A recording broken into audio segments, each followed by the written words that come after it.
So I am his sister. What kind of fucked up family is this? When I heard that too, I was like, what? Wait, does it work that way? Well, in Georgia, it works that way. Well, it's because it really is your sister that you're, marrying. Do we have any listeners in Georgia, Dana? Not anymore. Welcome to Damn It, Jim, the podcast. Your weekly adventure into the fun and fascinating world of Star Trek, the original series. My name is Dana Smith, and as always, I'm joined by my good friend and fellow Star Trek enthusiast, Dan Calzaretta. Good evening, Dan. I want to get a tattoo, Dana, that says Star Trek enthusiast. I'm pretty sure you can get that. I'm never getting a tattoo, and I have nothing against tattoos except for the pain that it would cause me to get one. I've been told that it only hurts at first, and once they keep going with the needle, then you don't feel it as much. That doesn't help me at all, Dana. Does not ease my pain aversion. Yeah, I don't have any tattoos either. No. It occurred to me at one point when I was younger. What would it have said? Well, that's just it. I couldn't decide, and where. Do you get it on your arm? Do you get it on your chest? Do you get it on your butt? Do you get it on your leg? Get it on your foot? Ooh, the foot. Ouch. The foot would hurt, I think. Don't you think, like the top of the foot, don't you think that would hurt? I would think so. I think the bottom of the foot would hurt worse. That would hurt, man. No, I'm not doing it. I'll use a Sharpie if I need to do something. A friend of mine has a chameleon that's like wrapped around his ear, and like the inside part of his ear, like the very top, and then comes down, and the tail goes down his neck a little bit. Ouch. Yeah, he said it took a long time and it hurt like hell. It's kind of cool, but yeah, on somebody else. Yeah. Yeah, I couldn't do it. You see those, bald people. You see bald people that get tattoos on their head. Yeah, no. Yeah, I'd get a toupee sooner than a tattoo. Yeah, I would not want to do that. No, not for me, Dana. Not for me. I have an uncle, speaking of toupees. Here's the funny thing. We haven't even talked about Star Trek. We're already rambling.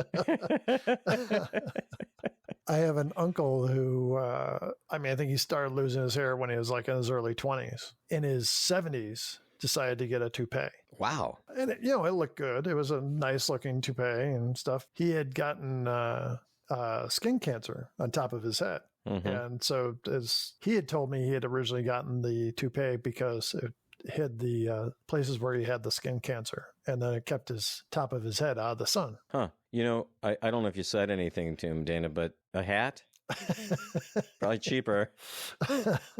Yeah, apparently it was a really nice toupee. I never saw it in person. Wonder how much toupees are. I have no clue. I think a good one's kind of expensive. So, Dan, do you want to jump right in this week and talk a little bit about, we don't have a lot of listener comments, but I thought we'd share a few. Want to dive into that?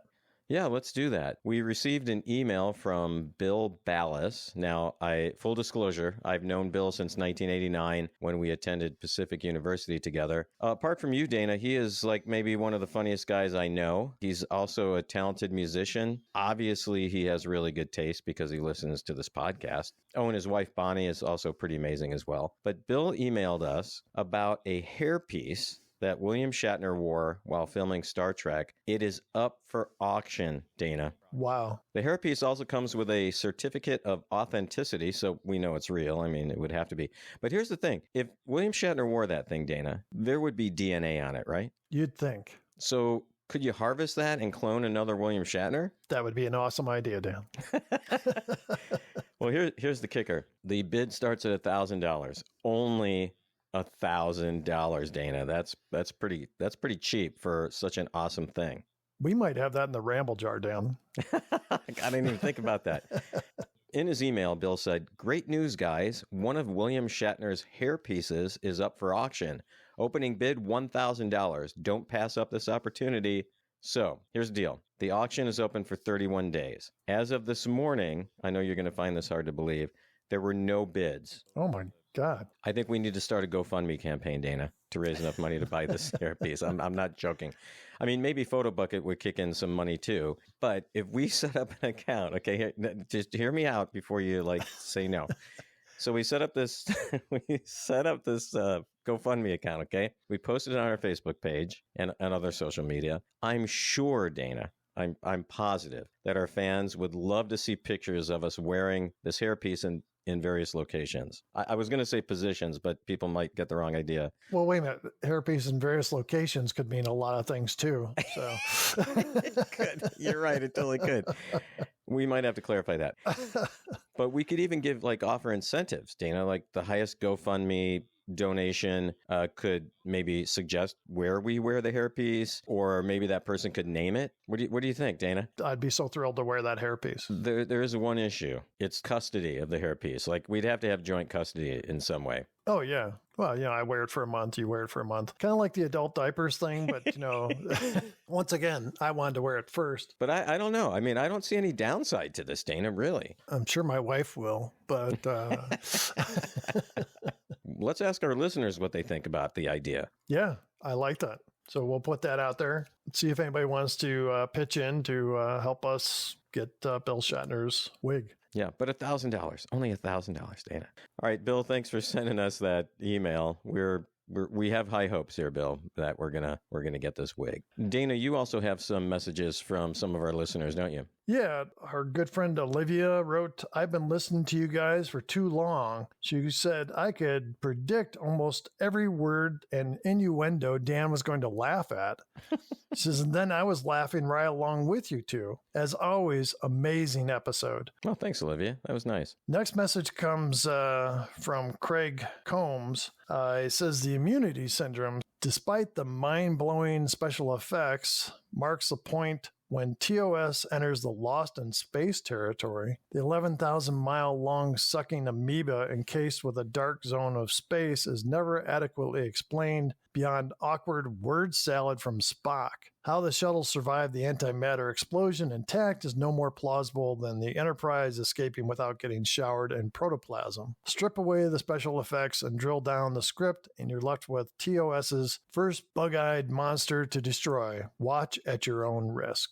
I got to tell you, I started to write a reply on Facebook, but then I stopped because I thought we're going to do the show. And I disagree. I think that there's a lot of good things in this episode. Like a lot of episodes, it's not perfect. I think that the show holds up pretty well. I think that the alien they can't communicate with, or basically didn't try, but they can't communicate with. And it's just swallowing everything in its path and destroying things, makes for a good enemy. It's a far cry from Lost in Space. Our last comment, we had put up a post on Facebook for Star Trek Day and said, "Happy Star Trek Day." And our friend Pam said, "But that's every day, isn't it?" And it's true, Pam. Every day is Star Trek Day. Thank you for writing to us. Dan, you said you have a phone message? Dana, not only did Olivia contact us via Facebook, but she also left a phone message for us. And here's what she had to say. McCoy got absolutely slammed. He just kept getting slammed by Kirk and Spock and everything. But I also love the fact that this is an episode where he shows real concern for Spock. Happy Star Trek Day to y'all. Keep trekking on and live long and prosper. Bye. Well, thanks a lot, Olivia, for sharing that with us. And thanks for calling in. We really appreciate the phone calls that we get from our listeners. And Olivia's been a great supporter of us throughout the show. Thanks, Olivia, once again for calling in. And to our other listeners, make sure to give us a phone call. We love to get your messages. The phone number is 509-676-6298.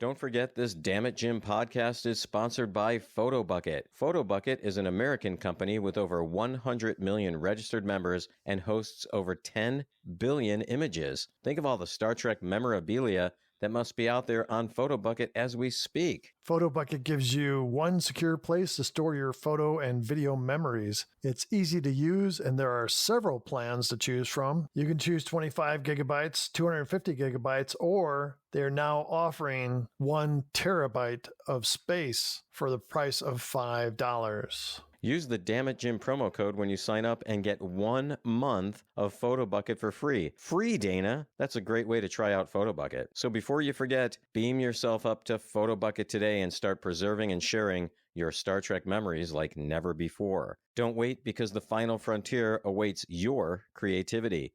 Visit photobucket.com now and unlock a universe of possibilities.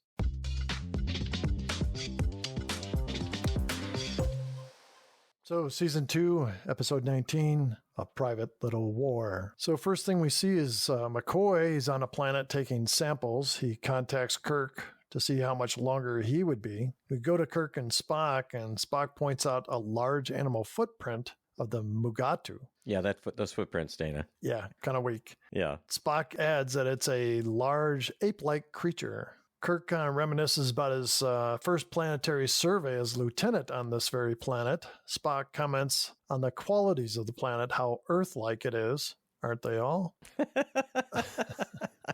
When you said that, too, we get this like panning shot of some hills and stuff. We've seen this many times, haven't we, this location? It's Vasquez Rocks, yeah.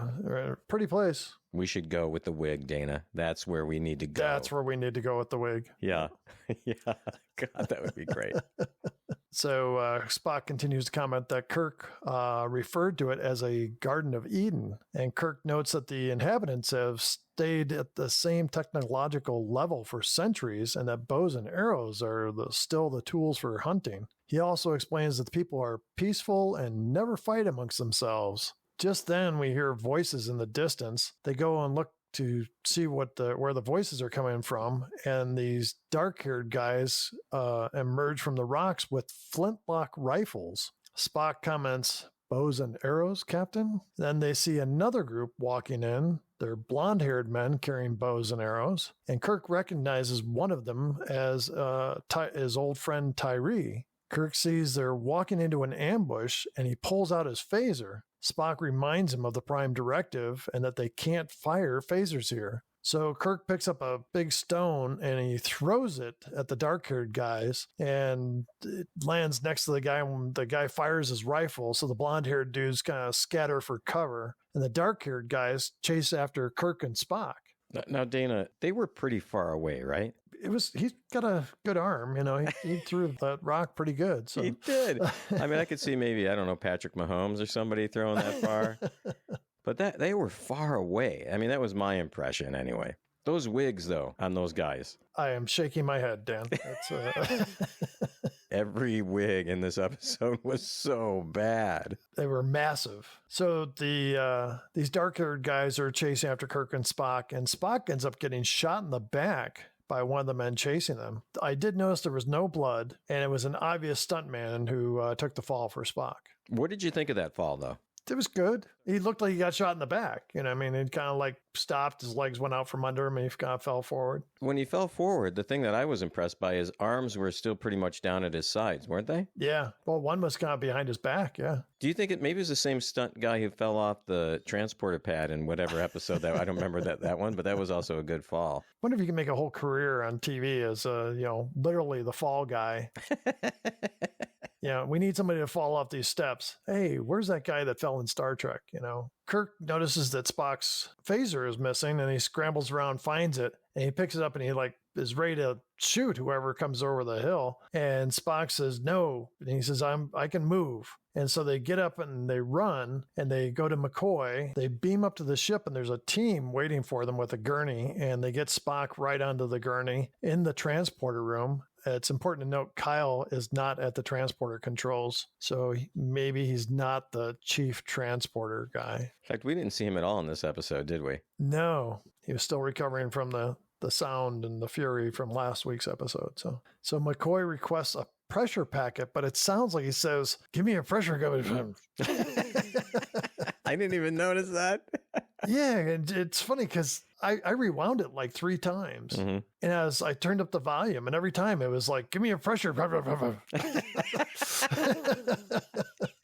And I was wondering what it was. And I saw that, Chapel holds up this square thing, and he takes it and puts it on Spock. McCoy comments that it's lucky for Spock his heart is where his liver should be, or he'd be dead. And Kirk's looking on very seriously. So just then the red alert sounds, and Uhura is heard over the intercom saying, "Red alert, battle stations." Kirk calls up the bridge, and Uhura reports a Klingon vessel is on their screen. So Kirk and Scotty run off to the bridge, but before Kirk goes, he looks back at McCoy, and McCoy says, "I don't know yet, Jim." So, Dan, I have a question about Uhura issuing that order. Is she in command of the ship at that point? That's the same thing I thought, because isn't it Kirk that usually issues the red alert? Yeah.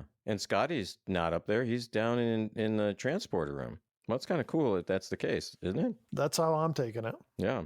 So Kirk and Scotty get up there on the bridge. Chekhov reports that the Klingons haven't seen them yet. So Kirk changes to yellow alert, and then he calls down to sickbay. McCoy says he'll let him know as soon as he knows anything. Kirk seems terribly affected by all this. And then Kirk says the Klingons have broken the treaty. It just made me think he's always ready to believe the worst about the Klingons. Klingons could have been on a fishing trip, just don't know. So. Yeah, they could have been, yeah. Or just going for shore leave or whatever. Kirk asks how many centuries between those two developments, and Uhura says, on Earth, about 12, sir. Scotty says, a flintlock would be the first firearm the inhabitants would normally develop. Yes, I'm aware of that, Mr. Scott. And, sir, the fact Earth took 12 centuries doesn't mean they had to. We've seen development at different rates on different planets. And if there were the Klingons behind it, why didn't they give them breech loaders? Or machine guns. Or old-style I hand did not lasers. invite a debate.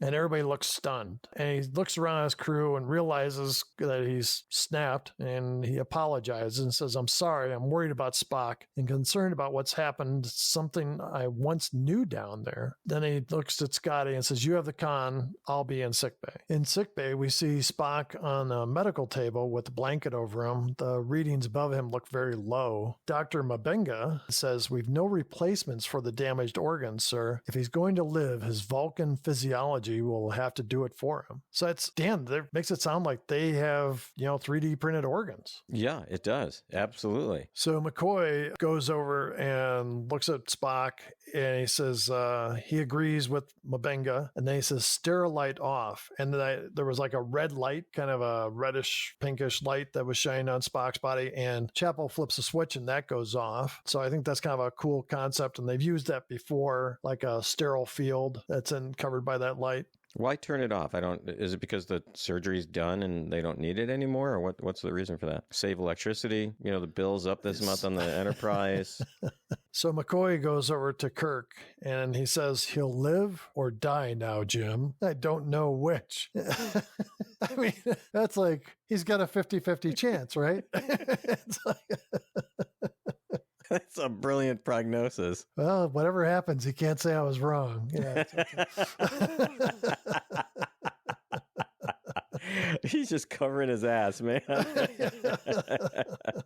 So he turns and points to Mabenga and says, Dr. Mabenga interned on a Vulcan ward. He says he couldn't be in better hands. And Kirk still looks very concerned. Kirk says, then you and I are beaming down to the planet. McCoy says, I can't leave Spock. And Kirk says, you just said you could. He said, and Kirk goes on and says, the Klingons are down there, and I'm going to need somebody I can trust down there. If the Klingons are breaking the treaty, it could lead to interstellar war. Kirk calls up to the bridge and says he and McCoy are beaming down, and they're going to need native costumes. So Scotty warns that they may have to break out of orbit to keep out of sight from the Klingons. And he says, and then we'd be out of communicator range. So next thing we see is he and McCoy beam down, and they're like wearing animal skins, vests and boots. Is this the first time we hear about getting like native costumes from the ship's stores? But they did that in the Landru one. They've got some seamstress in there just like, what's this? Animal skins this week? What are we doing here? Just like some sweatshop, way in the bowels of the Enterprise. So on the planet, McCoy turns to Kirk and says, want to think about it again, Jim? Starfleet's orders about this planet state no interference, and Kirk says no interference with normal social development. He says, I'm not only aware of it, it was my survey 13 years ago that recommended it. And McCoy says, I read it. Inhabitants superior in many ways to humans, left alone, they undoubtedly someday will develop a remarkably advanced and peaceful culture. I did notice when they go to the village, there is a kid that looks just like Kirk, though. I want to know how you could see people walking around who've been hunting with bows and arrows for a century and go, yeah, they're going to develop into a remarkably advanced and peaceful culture. Why? Because, a kid over there was playing like with a toy rocket ship, some kids writing EMC squared on a E equals EMC squared on a rock. Well, he had the hair like Einstein. Wow, yeah. Well, and later there's one of the dark-haired guys has a mustache like Einstein's. It's all bushy and wacky and stuff.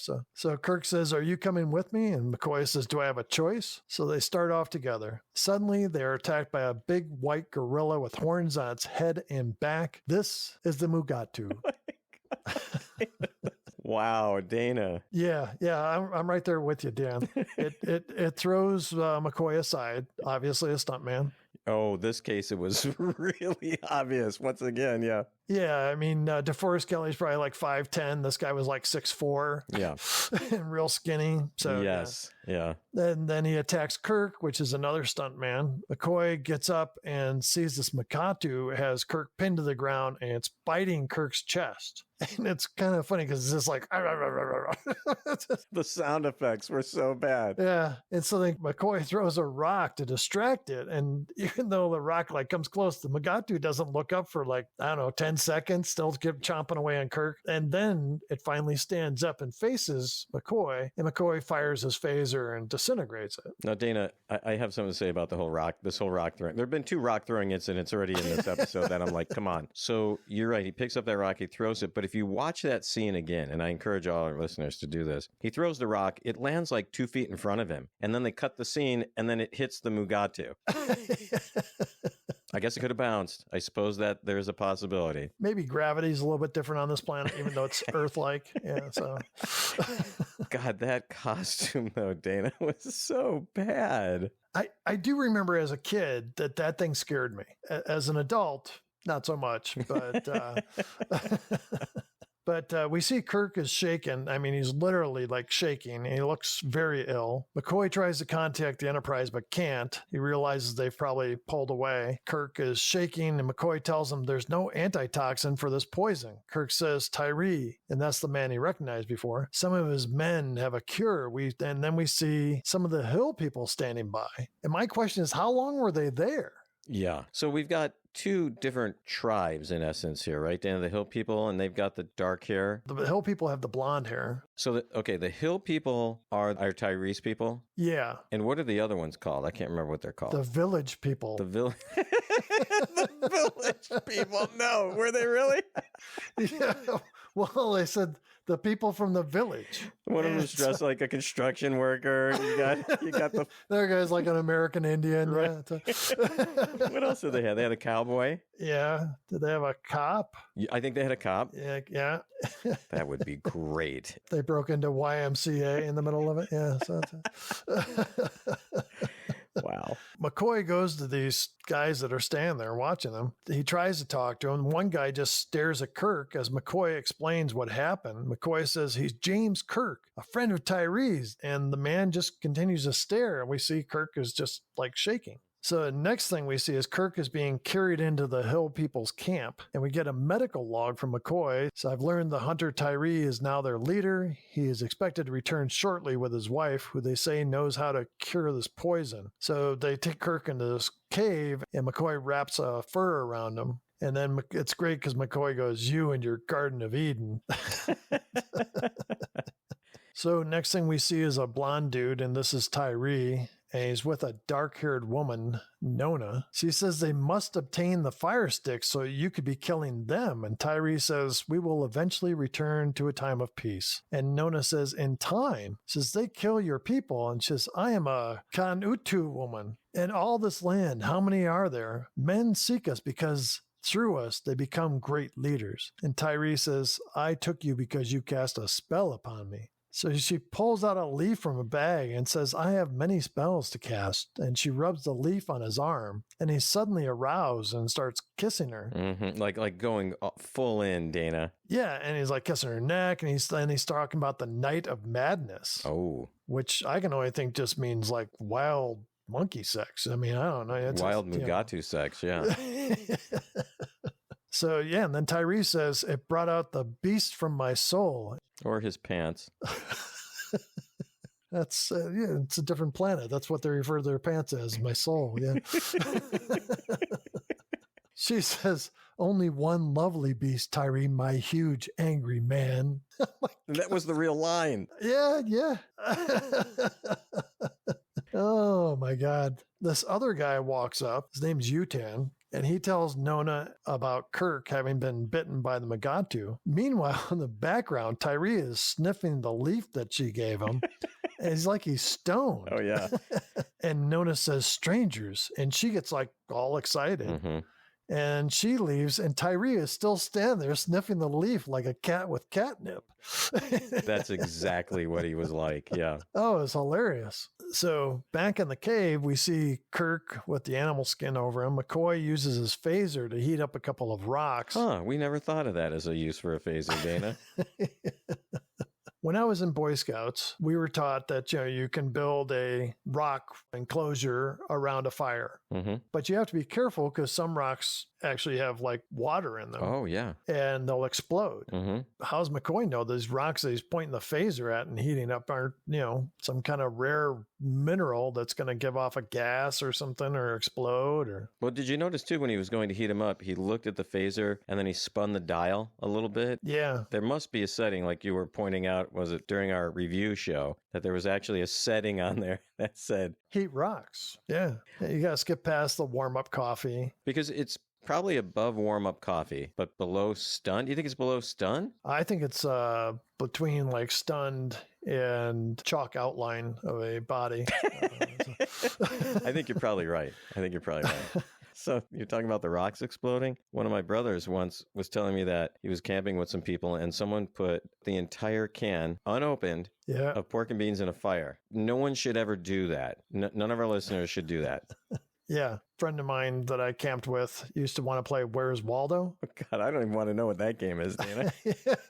No, he would cut out Waldo from the cereal box Oh, yeah. and he would put him on a can of beans. Mm-hmm. And put it in the fire, and then the can would explode and would fly everywhere, and so then you could see if you could find the scrap that hopefully wasn't in your eye that had Waldo on it. Beans that are napalm hot at this point. Yeah. Seared. Well, that would have been an easy way to get a tattoo. You would have had a Where's Waldo tattoo just like somewhere. There's Waldo. Yeah. That sounds fun, actually. That does sound kind of fun. I mean, it sounds kind of fun to put a can of beans in the fire. Yeah, it makes camp. You get bored on camping and you want to do something fun, different. Just gotta make sure you're not standing nearby the fire when it goes off. Yeah. So. Okay. Yeah, where are we? So Nona comes in and sees him using the phaser and she gets all worked up about it. So then she leaves. And he didn't see her, right? No, he didn't see. He was too busy heating rocks. Gotta give your full attention there. Sure, yeah. So Tyree comes in and says, you must save Kirk. He is my friend from long ago. And she says, my remedies require that I know all about a man and what kind of man he is. Well, lift up the blanket. And Tyree says, he was made my brother. And Nona smiles and says, and I am your wife, so I am his sister. What kind of fucked up family is this? Well, I heard that too. I was like, what? Wait, does it work that way? Well, in Georgia, it works that way. Well, it's because it really is your sister that you're, marrying. Do we have any listeners in Georgia, Dana?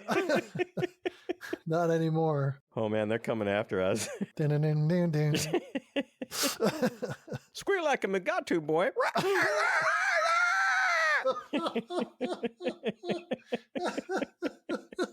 Squeal like a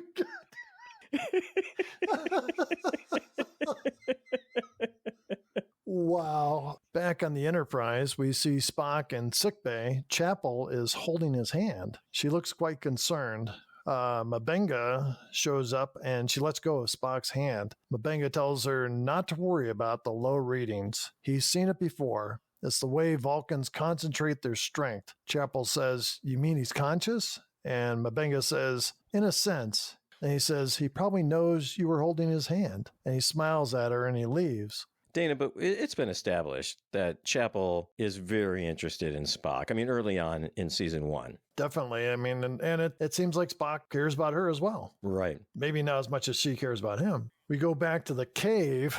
Tyree and Nona enter. Tyree introduces himself to McCoy, and Nona says, I am his woman. And then she pulls a thing out of her purse, and it's quivering in her hand. McCoy asks, what is it? and she says it's a maku root. She hands Tyree her knife. Tyree cuts her hand, and she starts writhing and twisting, and she sets the maku root on Kirk's wound and puts her bleeding hand over it. She presses her hand down and continues to writhe, and then she passes out on top of Kirk, and Tyree is beating a drum. Where the did he get a Congo drum from?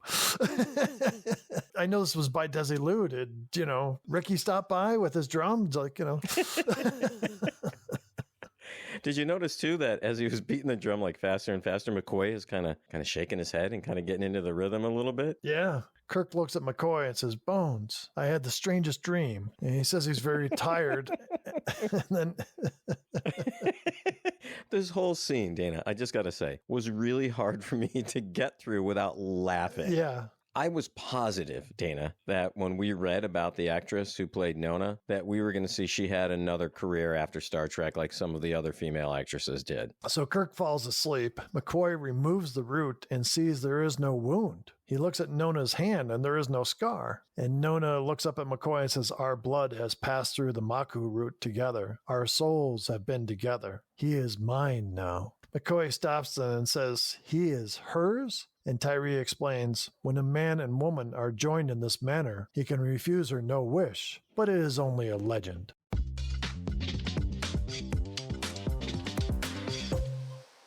Dana, space is not just the final frontier. Actually, space, as in available memory, can be an annoying frontier. Photobucket can keep you from getting those phone is full messages when you're trying to take an important picture. Avoid the phone is full message with Photobucket's auto backup feature and never worry about running out of room on your phone again. Photobucket works with you to make sure you don't miss an important picture because you're out of storage. Right now, Photobucket is offering 1 terabyte of storage for $5. Couple that with the auto backup feature and you'll have all the space you need. I think my phone only holds 256 gigabytes, Dan. It seems crazy, but that amount of space fills up fast. And you need to multiply that by 4 to get the same amount of space as 1 terabyte. 4 times? That must be hundreds of thousands of images. That's a lot of space, Dan. Speaking of space, that cave Kirk and McCoy are in looks kind of roomy. Let's get back to this episode and see what happens next.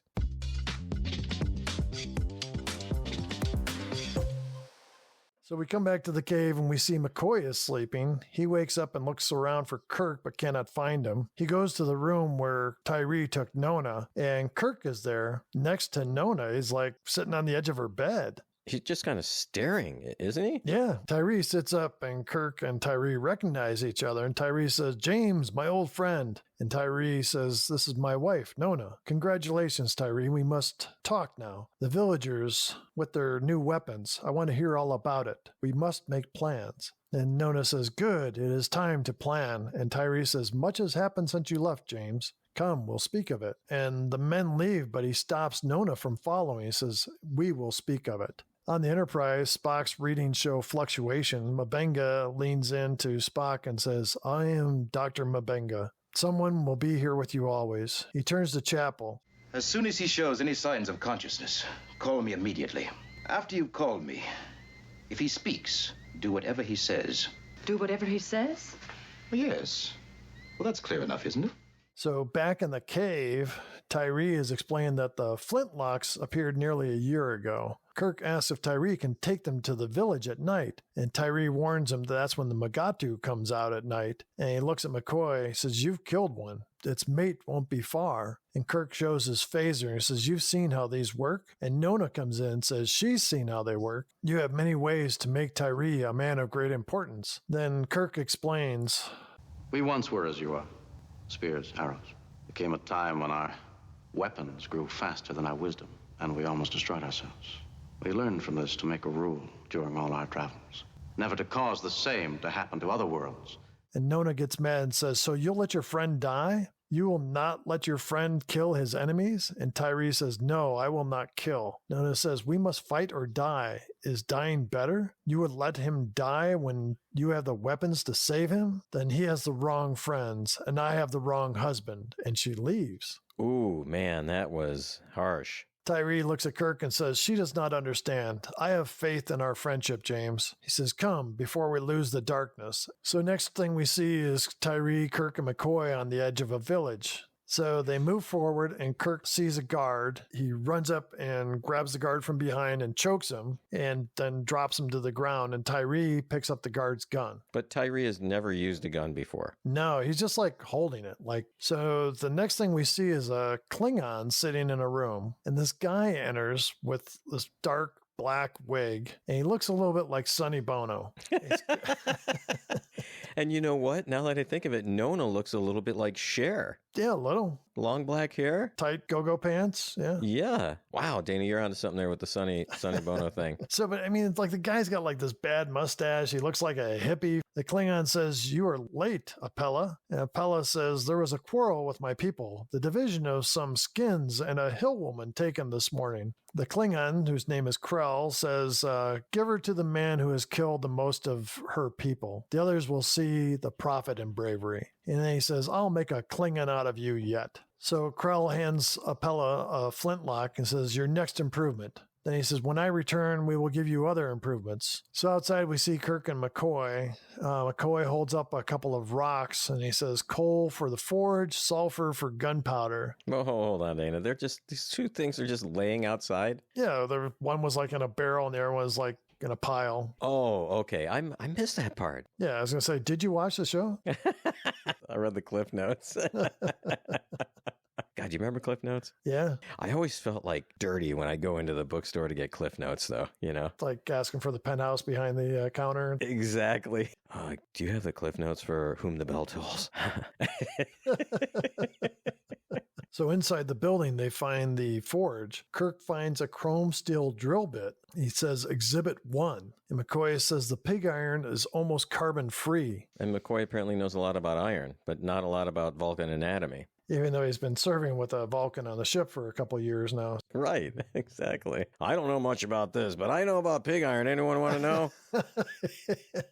That can make a mean mint julep. So they hear these voices, and Kirk hides behind the forge, and McCoy goes into this other room, hides behind the wall, and Apella and Krell enter. Klingon says, you'll be rich someday, governor of a whole world. McCoy's tricorder goes off, and the Klingon turns. Kirk jumps over the anvil and knocks down Krell. McCoy hits Apella with the gun barrel, and then they run to the door, and you can see there's two men with guns in the doorway. So the armed men motion for them to get out of the door, and they kind of move back into the barn. And then Kirk hits the guy closest to him, and McCoy uses the gun barrel again to hit the other guy. And when he does, he swings it and knocks down all the gun barrels on the wall. I thought it was a mistake. I thought it was a mistake that they left in the episode because it didn't even look to me like he hit the guy. Yeah. And the look a little bit on DeForest Kelly's face almost looked like, oop, I wasn't supposed to hit those. It just looked off to me.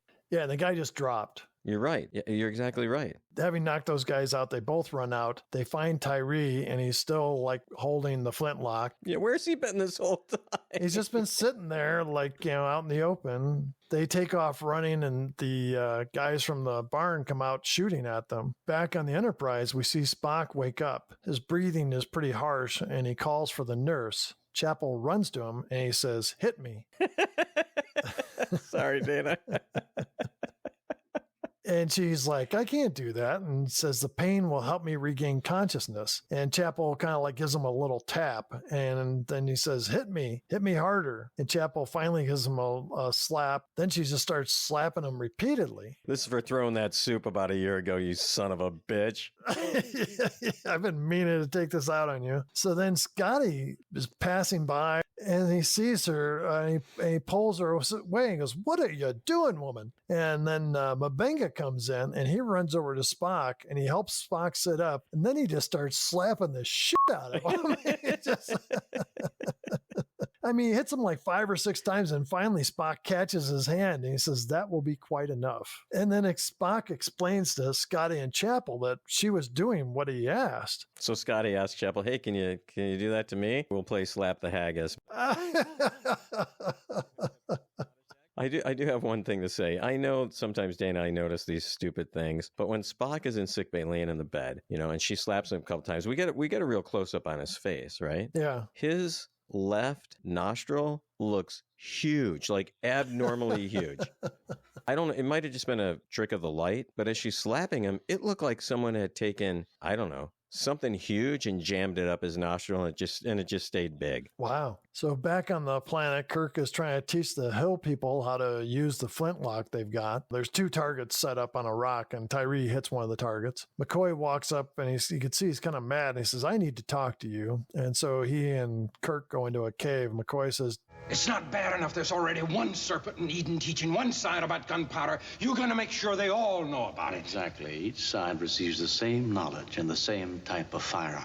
Have you gone out of your mind? And Kirk explains it will balance things out. They have to equalize things. And McCoy says, you're condemning this planet to a war that never ends. And Kirk cuts him off, and he asks McCoy, what would you do? And McCoy says, well, I don't know. Kirk says, then shut the fuck up.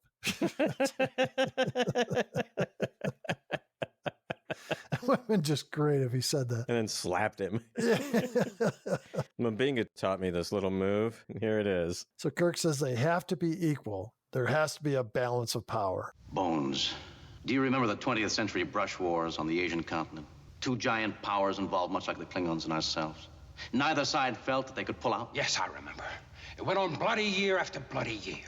And if the Klingons give their side even more, and we arm our side with exactly that much more. A balance of power.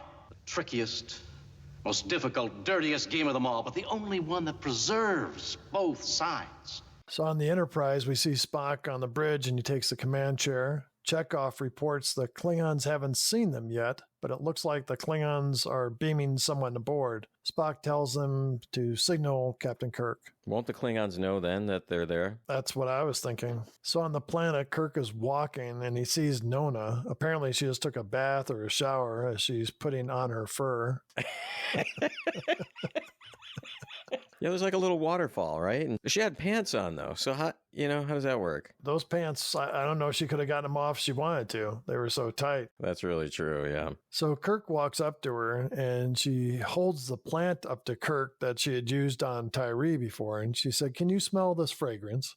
So Kirk is starting to fall under her spell, and he looks dizzy. And Kirk turns to Nona and says, yes, you are lovely. And then he kisses her, and it's like, about knocks her teeth out the way he kisses her. Just as Kirk is making out with Nona, Mugato comes and tries to attack them. Oh, this is the mate of the one that they killed earlier, probably, right? Yeah, it looked pretty mad. So Kirk just wants to make out. He's like holding on to Nona and paying no attention to the beast. And Nona is screaming and trying to pull away from Kirk, and then she finally gets away from Kirk, and then she has to dodge the Mugato. Kirk pulls his phaser and kills the beast as Nona looks on. And then Kirk is like weakened, and so he kind of like crumples down on the ground, and Nona comes up and hits him over the head with a rock and takes the phaser. This is the second time that we've seen an officer from the Enterprise get hit in the head with a rock by a woman on an alien planet. And it's not like a little rock, and it's not like it wouldn't cause some damage. Some severe damage, like cracking the skull completely open. Yeah, I mean, how do you hit somebody lightly with a rock to knock them out like that, So yeah. We go back to the camp of the hill people, and Tyree comes in, and McCoy asks where Kirk is. Tyree points back and says, over there. So Tyree says he'll take him back there, and they go, and then they look around and they see Kirk. And Nona runs off as they approach, and she goes to the village people. She looked like she could have joined the village people. I mean, her outfit. She's going through the woods, and she sees the dark-haired village people coming out up a hill. She jumps out and says, take me to Apella, and I will give him this weapon. And she holds out the phaser. One of the men says, she's Tyree's woman. And the men just attack her, and she fights them off and tries to use the phaser, but she doesn't know really how to use it. And then Kirk, McCoy, and Tyree come running up, and the villagers think it's a trap, and one of the guys just pulls out a knife and stabs Nona. So one of the village people guys picks up his rifle and fires at Kirk, McCoy, and Tyree, and the shot actually hits McCoy in the arm. And Kirk and Tyree run down the hill to attack the villagers as one of the other hill people comes running up. And McCoy looks on, and then he goes and checks on Nona. The battle ensues. Kirk is fighting one of the guys and then another, and Tyree's fighting. And then Tyree lifts a rock and he's going to kill one of the villagers, but Kirk stops him. Tyree kind of realizes, that he was just crazy with anger. And so he sets the rock down and he goes over to Nona, and McCoy says she's dead. Tyree picks up the gun and says, "I want more of these, Kirk, many more." He says, "I will kill them." And Kirk watches him go. McCoy finds Kirk's phaser and hands it to him. They kind of stare after Tyree. They call up the Enterprise and Spock answers. McCoy happily says, Spock, are you alive? An illogical question, Doctor, since obviously you are hearing my voice. Well, I don't know why I was worried. You can't kill a computer. and we see Spock's face and reaction as he looks like he's a little bit confused by McCoy's comment. And isn't Scotty standing next to him? He's kind of got a smirk on his face. Yeah. Scotty's like, Doctor, you want me to call him a binga up here to have him slap him a few more times for you? So Kirk says Spock asked Scotty how long it would take him to reproduce 100 flintlocks. And Scotty's grin fades away and says, "I didn't get that exactly, Captain. 100 what?" And Kirk says with a heavy sigh, "Serpents for the Garden of Eden. We're very tired, Mr. Spock. Beam us up home." And that's how the show ends, Dan.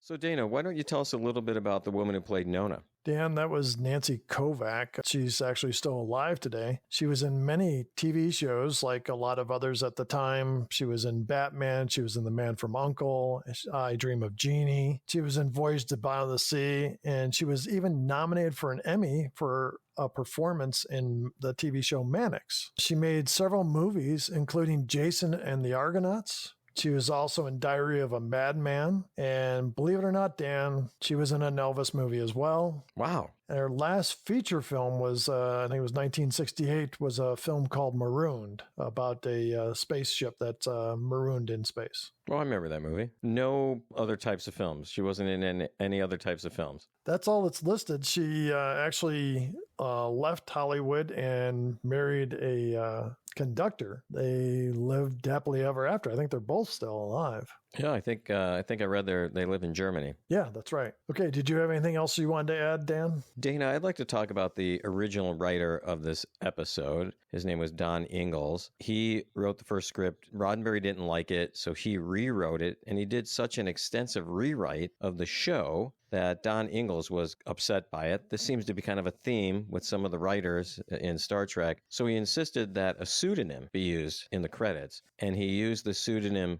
Judd Crucis. And Judd Crucis is a wordplay on Jesus crucified.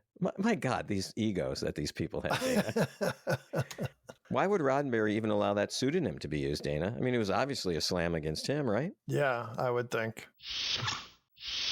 Dana, what did you see as the main dilemma in this episode? That whole balance of power, and is the big dilemma, is Kirk helping or is he hindering? Does he save his friend but doom the planet to war? They looked at it as this beautiful spot, this Garden of Eden type thing. He couldn't keep it pure forever. What about you, Dan? Do you have any themes or dilemmas you want to discuss? I think it kind of piggybacks on that, Dana, talking about these two superpowers that are kind of fighting battles through other people, through proxies. The producers of this episode talked about how this really was a metaphor for the Vietnam War. It was pretty clear. Dan, do you have a best part for this episode? Dana, this one was tough for me. At first, this was going to be my worst part. And then I kind of thought about it, and it was the ending. This show ended, and it was really unsatisfying. I thought like a whole scene got cut out where we've got some resolution to the battle, the conflict, between the hill people and the village people. But the more I thought about it, I really thought that it was the perfect ending, especially in the time when the Vietnam War was raging. I mean, this was early 1968 when this episode came out. The ending, to me, was like this perfect metaphor for, at the time, what seemed like an unending war. How about a best part for you?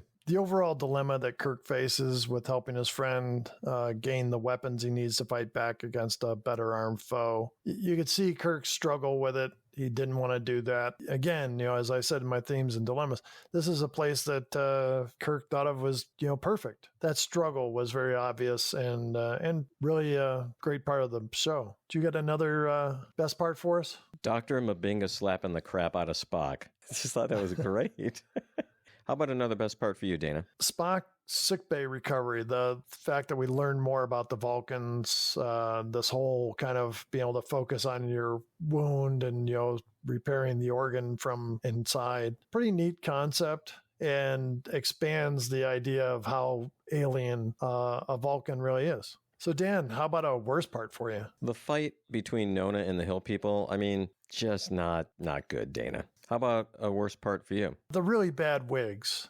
Something I was thinking about when I was watching this. In the original series, they messed with people's hair for being a different species. And in Next Generations, they add prosthetics to the faces. But yeah, in the original series, they just gave them really bad wigs. So Dan, do you have any other worst parts? The wigs, the same thing, exactly the same thing. I wonder, though, if that wig that's up for auction was worn by Shatner in this episode. Dana, how about some other worst parts that you have? The quote-unquote village people, they know how to build a town. They've got walls. They've got, looks like several different types of structures. And then the hill people live in tents and caves. So one is already obviously more advanced than the others. And there's nothing that says why they're not working together, why they're at war. If they were peaceful before and somebody came down and handed them guns and said, go kill this guy, would they just do it? Wouldn't they question it?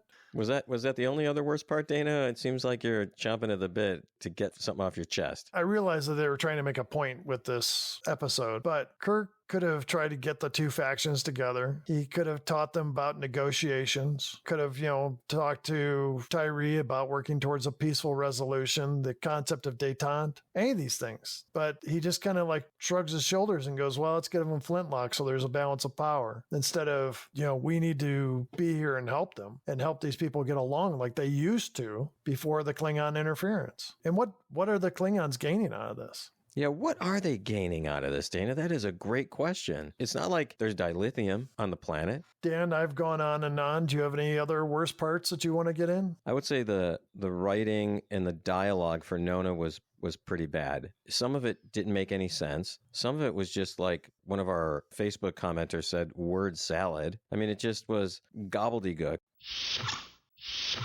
Dana, what happened on this date in history? Dan, this episode aired on February 2nd, 1968. The number one song in the U.S. was Green Tambourine by the Lemon Pipers. Used to be one of my favorite songs as a kid. And then the number one song in the UK was Everlasting Love by Love Affair. Also on this date, Wilt Chamberlain of the Philadelphia 76ers performed the first and only triple double-double in National Basketball Association history with 22 points, 25 rebounds, and 21 assists in a 131-121 win at home over the Detroit Pistons. Also on this date, the United States 1st Cavalry Division was able to take back the city of Quang Tri from the Viet Cong 2 days after the provincial capital had been taken during the Tet Offensive. British musicians Ian Anderson, Jeffrey Hammond, and John Evan, who played under various billings such as Navy Blue and Ian Anderson's Bag of Nails, appeared in concert for the first time under the name that would become their trademark, Jethro Tull. So much better than Bag of Nails, Dana.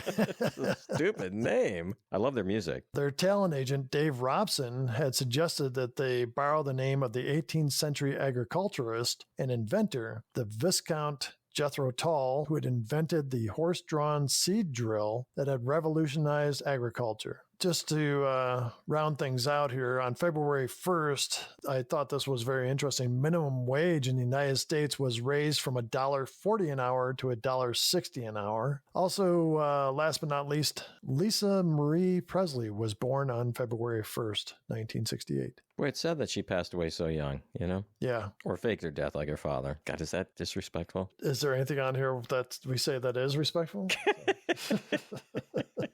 I was going to mention that Pauly Shore was also born, but I really don't like him, so I don't want to mention him. God, I haven't heard about Pauly Shore in probably 15 years. He was at one time either married to or living with Tia Carrera. How did that ever happen? Exactly, and that makes me hate him all the more.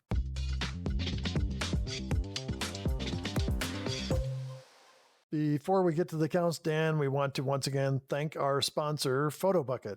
PhotoBucket, where memories come alive. The go-to platform for all your photo and video sharing needs. So whether you're a dedicated Trekkie or just discovering the wonders of Star Trek universe for the first time, tune in to Damn It Jim, the podcast, and let PhotoBucket help you capture the essence of your own interstellar journey. Every picture and video you take today is a memory you'll treasure tomorrow. That's something PhotoBucket takes seriously. And what makes PhotoBucket different? Compression-free backup cloud storage means your pictures and videos won't lose quality over time. So that picture you take at your first Star Trek convention will still look fresh and new when you go to your 25th. Remember, use the code DAMNITJIM for a free month of PhotoBucket when you sign up.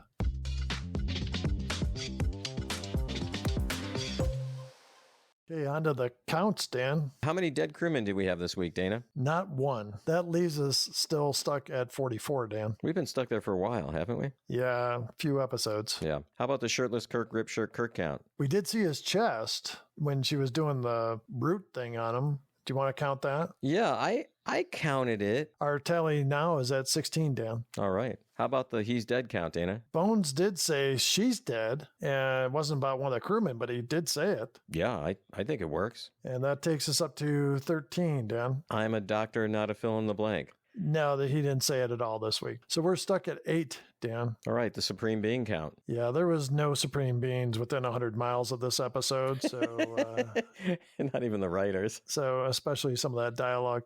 So we're still stuck at 9. Dana, how about violation of the Prime Directive? Dan, I struggled with this one a little bit. I wanted to say yes, and then I said no. But then I was thinking, well, the Klingons were involved, so does that nullify the Prime Directive? Because they were trying to help the planet because the Klingons were involved? Well, what's your gut feeling, though, Dana? My thought, by giving the hill people guns, by shooting the phaser, they broke the Prime Directive. Yeah, I'm with you on that. I think they definitely did. Then that takes us up to 8. How about the taking over of the Enterprise count, Dana? Mabenga kind of took it over in the sick bay, but I don't think that's what we're looking for here. So I'm going to say 0, and that leaves us at 7. Dana, we didn't do so bad this week, though. We had 3 counts that improved. Yeah, not the ones we want all the time, but the rip shirt, that's one we haven't had in a while. Well, we have a little bit of news for next week, don't we, Dana? We do. Something our fans probably are going to be upset about, but it's not just me this time. It's not just me. We're actually going on a little journey, aren't we? Yeah, we're taking a trip going to see some friends in the state of Tennessee. Yeah, so Dana and I have known each other for a long time. The 2 friends we're meeting, Jeff and Steve, I've known them since 2nd grade. And so we're going to Nashville. So if any of our fans are in the Nashville area and you want to come out and buy us a drink, we'd love to do that. We're going to also try to raise some money to buy William Shatner's toupee. Dana's a pretty accomplished mime, so he's going to be doing some miming. And if I remember, I'll take some pictures, upload them to PhotoBucket, and we'll share them with everybody. By the way, Dana, I hate mimes. I know you're not a mime. I hate mimes. Yeah, I'm not a big fan either. I got accosted by a mime in Chicago one time. You wait till the end of the episode to tell this story? No, it was one of those things, he's performing out. It was like right on Michigan Avenue. And he's doing his, walking like in the wind type thing and stuff. And I had been in this restaurant and I walked out and he followed behind, kind of mimicking my walk and stuff. And then he got in front of me and pretended he was holding up a cigarette for me to light. And I just kind of smiled at him and I tried to walk around him and he kept getting in my way. Oh my God, Dana. I was like, you're about to find out what Chicago traffic's like out in the middle of Michigan Avenue. So, and people were laughing and stuff, and it's just, he was just annoying. And so I walked around him and looked back, and he was, doing the whole pantomiming that he was mad. Just a pain, an awful memory, So, Dana, I seem to recall about this time there was an unsolved murder of a mime in the city of Chicago. Yeah, I wouldn't be telling the story if that was the case. So we'll be gone next week. We're going to do an encore episode. But when we come back in 2 weeks, what is the episode we'll be doing? Oddly enough, it's going to be called Return to Tomorrow. All right, Dana, once again, great time talking about Star Trek tonight. The episode was a little hit and miss. The wigs were horrible, but it's always fun to talk about these episodes with you. As I always say, it's great to get together with you and talk about Star Trek. I hope our listeners appreciate the commentary. And thanks again for writing to us and calling us, reaching out to us any way you can. So until we meet again, live long and prosper. Thanks once again for listening to Damn It Jim, the podcast. We'd love to hear from you. Please send us an email at dammitjimpodcast@gmail.com or join the discussion on Facebook, X, YouTube, or Instagram. Next week is an encore episode as Dana and Dan will be in Nashville. Join Dan and Dana in 2 weeks for Return to Tomorrow. Enjoy the rest of your week and remember to live long and prosper.